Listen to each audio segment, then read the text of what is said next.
salve amigos da história, meu nome é Cláudio Pong e sejam muito bem-vindos a mais um episódio de Batalhas Históricas. No episódio de hoje nós vamos falar sobre a Batalha de Aljubarrota, travada em 1385, entre portugueses e castelhanos, e está inserida no conjunto de confrontos entre esses dois exércitos, motivados pela luta de sucessão ao trono português. Toca o barco.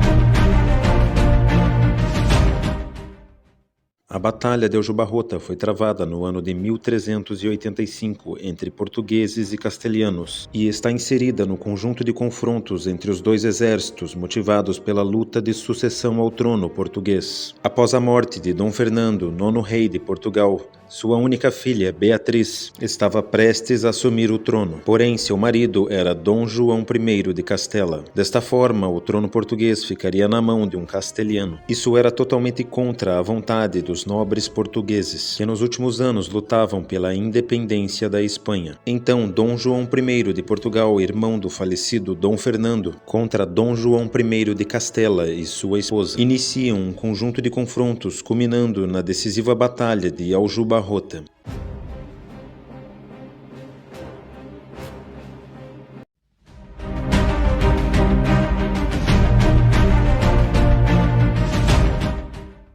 No dia 14 de agosto de 1385, Nuno Álvares, então nomeado condestável do Reino de Portugal após a morte de Dom Fernando, marchava com 100 cavaleiros para fazer avaliação do terreno. Dentre eles, vários que combateram na Guerra dos 100 Anos, conhecedores das táticas militares que venceram o maior número dos franceses, assim como Nuno Álvares fez nos atoleiros. Como estavam em menor número, tinham de recorrer a um terreno que lhes favorecesse e encontraram entre Leiria e Alcobaça. Era uma posição excelente, pois além de encontrarem os flancos protegidos, eles estavam em ponto alto. Ali, voltados para Leiria, de onde viria o inimigo, e esperavam combater com o sol em suas costas. Por volta do meio-dia, quando a primeira parte do exército de Dom João I de Castela perceberam os portugueses, preferem contornar o adversário e evitar o combate, seguindo pelo lado oeste, mantendo os portugueses à sua esquerda até reencontrar a estrada para Alcobaça. Porém, o rei não deixaria eles seguirem, afinal os portugueses, apesar da postura defensiva, queriam o combate. Então passou à frente de batalha para a retaguarda, ficando de frente para os castelhanos. O plano era colocar o exército de Dom João I de Castela em pressão, porém não deixá-lo escapar, invertendo as posições e se deslocando para o sul, ficando praticamente ao lado do adversário. Ao fazer isso, os portugueses ainda tinham as alas defendidas por dois rios. A segunda posição dos portugueses não era de forma alguma pior do que a primeira, tanto que Nuno Álvares pode ter usado a primeira posição como um blefe, para fazer os castelhanos pensarem que ele havia saído de sua zona de conforto e se deslocado para enfrentar o rei em qualquer lugar por não ter opção. Nuno foi capaz de prever que o movimento castelhano a seguir pela direita seria uma escolha natural. Neste ponto, Nuno Álvares foi um exímio estrategista. A manipulação do terreno foi crucial. A primeira delas corresponde aos abatizes, assim como as covas de lobos e fossos dos abatizes são uma forma de manipular o terreno ao seu favor. Eles correspondem ao corte e empilhamento de troncos e de ramos de árvore. Eles tinham a utilidade de demarcar a área em que teria o combate e assim evitar o ataque aos flancos, e poderiam ser utilizados como uma espécie de esconderijo para os atiradores. Os portugueses abriram alguns fossos e valas na parte frontal, com o objetivo de retardar a carga que poderia vir dos cavaleiros ou a pé, mantendo por mais tempo a mira sobre os inimigos. Nas alas, como um adicional à defesa dos atiradores. Também abriram covas à frente de batalha, camufladas com ramagens, arbustos e ervas. Nuno pareceu se preocupar com todos os detalhes possíveis. Ele sabia que somente com preparação poderia fazer frente aos castelhanos. Dom João I de Castela tentou enviar espiões para verificar o terreno, mas eles foram rapidamente rechaçados, sabendo somente que os flancos protegiam o adversário, e então organizou seu exército para o combate. Se desistissem, provavelmente Nuno Álvares e Dom João I de Portugal os perseguiriam, atacando e recuando, minando as forças forças aos poucos. Seria hora de mostrar a força do valor numérico. As alas castelhanas contavam com 1.600 lanças, mais 700 homens de armas. 700 homens sob o comando de Pedro Álvares Pereira. E na linha de frente vinha Dom Pedro, filho do Marquês de Vilhena, condestável de Castela.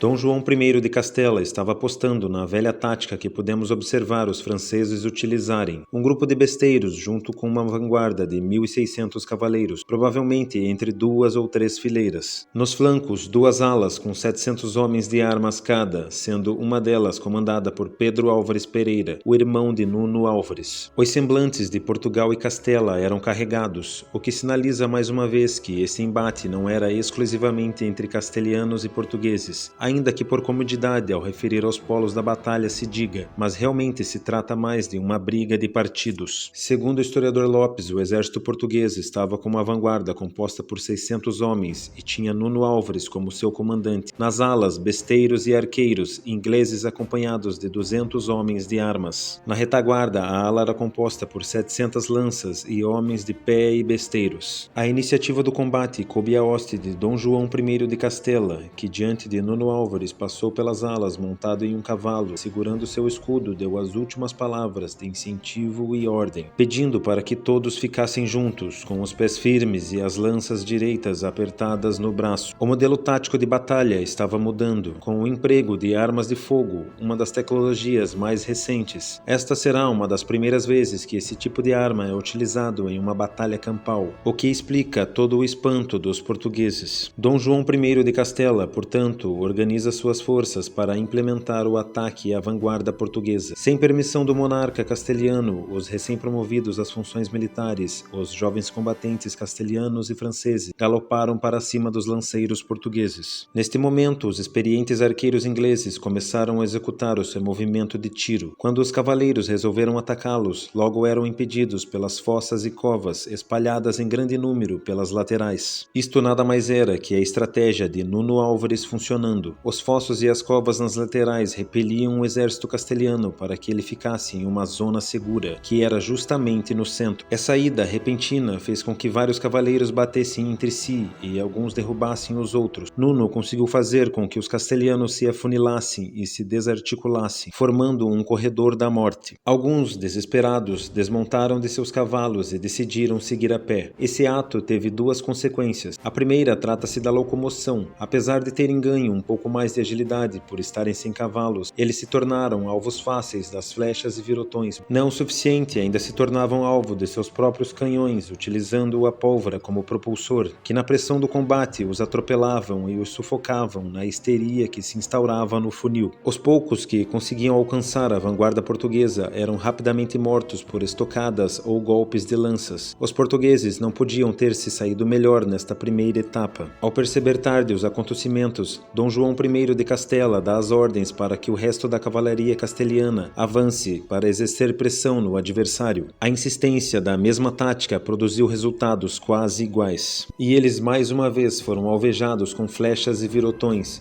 E se antes existiam os obstáculos construídos e naturais, haviam agora também corpos dos combatentes empilhados e espalhados pelo planalto, dificultando ainda mais o acesso à hoste de Nuno Álvares. A tática vinha dando certo. Os que chegavam a ter contato com a hoste portuguesa eram combatidos e empurrados para os fossos ou um contra os outros. O combate continuou arduamente no corpo a corpo. Os castelhanos, colocando a coluna de Nuno Álvares sob pressão, fizeram com que os portugueses recuassem um pouco. O reforço veio das alas portuguesas, que não haviam feito muito, senão combater os poucos que ainda conseguiam ultrapassar as fossas. O combate voltou a se equilibrar.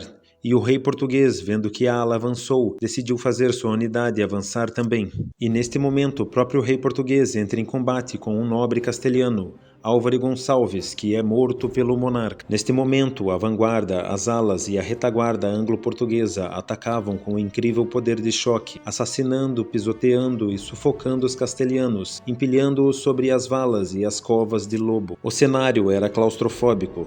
Quando a bandeira de Dom João I de Castela caiu, os combatentes mais afastados começaram a fugir. Os portugueses que guardavam as montadas e viam a debandada dos inimigos gritavam: já fogem, e a debandada já entregava o vencedor do combate. Restava apenas uma pequena ameaça pela cavalaria do mestre de Alcântara, que, por não conseguir se envolver no combate central devido às barreiras naturais, resolveu atacar pelo norte, mas esta foi socorrida a tempo por Nuno Álvares. Nessa altura, o objetivo era fazer alguns prisioneiros que pudessem render um bom resgate, como aconteceu com Pero Lopes de Ayala. Além de ir atrás de prisioneiros para a cobrança de resgate, se procurou recolher bens dos vencidos que fossem de algum valor, tais como armas, cavalos, anéis, armaduras e espadas até o anoitecer. Os portugueses decidiram, portanto, manter o estado de alerta e só no dia seguinte, com a luz do sol, ter a certeza da vitória. Segundo o historiador Lopes, o rei Dom João I de Castela ficou paralisado com o que havia presenciado. Seus nobres o colocaram em um cavalo e rumaram para Santarém. Calado em todo o caminho, só chegou a dizer algumas palavras ao escudeiro: ó Deus, que mau rei e sem ventura. Ó Senhor, dá-me morte aqui onde estou, pois não houve ventura de morrer com os meus. De Santarém foi para Otejo, onde tomou uma barca e voltou definitivamente para Sevilha. Os outros não tiveram a mesma sorte que o rei. Os castelhanos fugidos tentaram voltar pela beira, mas foram caçados e abatidos pelos habitantes das cidades circundantes de Aljubarrota. A Batalha de Aljubarrota havia chegado ao fim e trouxe com ela um dos momentos mais decisivos do Reino de Portugal. Ela afastou definitivamente a grande ameaça de ser anexada ao Reino de Castela e deu fim à crise política que tinha se instaurado. A vitória permitiu o reconhecimento e legitimação do rei Dom João I como rei de Portugal e a dinastia de Avís. Um muito obrigado e prepare-se para a batalha.